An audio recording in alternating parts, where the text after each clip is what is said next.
Right, that's brilliant. So so if you use the stencils on that and then pick the colours that you're going to use in the scheme, and then we've got the different caps which I've already shown you. So you've got the smaller caps which are different intensities, and the great thing about the water-based paints is you can use paintbrushes with them as well if you want to spread it or create any different effects. Hello, my name is Kelly Thorne from 4Elementz, and we're a youth and community art-based project in Redruth. So this is a project that's been funded by Children in Need, where we're running free art workshops for children who are homeschooled. We've noticed since the pandemic that a lot more children are homeschooled, whereas before we did a lot of work with children who were in school or excluded from school.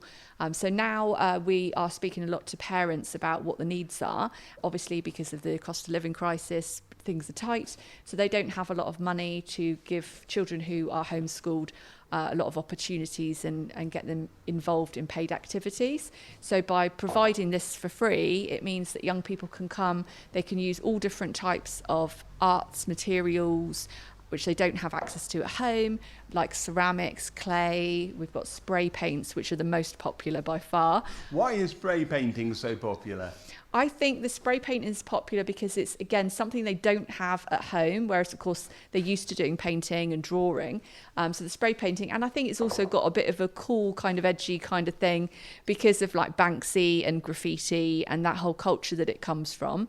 The paint is actually suitable for indoor use, though, and it's actually just acrylic paint. It's the same as the acrylic paints that we use with the paintbrushes, but it's just in a can. So, yeah, they love it. The cans aren't cheap, though, are they? Yeah, they're around £6 a can, so they definitely are a bit pricey. And again, that's why it's nice to provide this to families because, I mean, my paint set here is £200.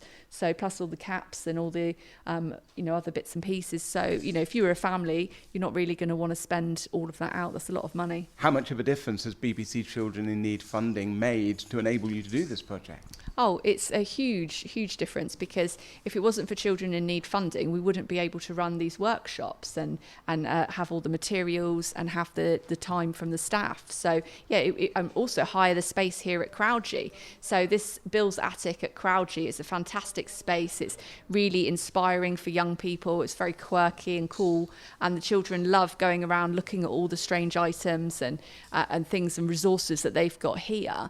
So we could do great mixed media pieces and all kinds because of the resources here at Crowdgee. So hiring this space, paying for the staff and the materials, it doesn't come cheap. The youngsters come along on week 1 and you must see them grow as the weeks progress. Yeah, we do, and so many parents want them to come back, so we're definitely hoping that we'll be able to continue this. We've had such a huge take-up. I could easily fill this every day of the week. So at the moment we're just doing one Friday a week. For this stint will be 7 weeks at Bill's Attic, and then we try to move things around so that different areas and different age groups can also get a chance. And what's next for 4Elementz? Because every time we speak, you're doing something completely different. So what's next? Well, as an artist myself, I do like to change things up. And I have ADHD, so I love to change up my art projects and what I'm doing in the community. So we tend to run a different sort of style of projects like every year. But they always have the same recurrent underlying theme, which is sort of hip-hop, street art, engaging art that is a bit different. So that's always the theme, and that's what always makes the 4Elementz workshops exciting and obviously very popular.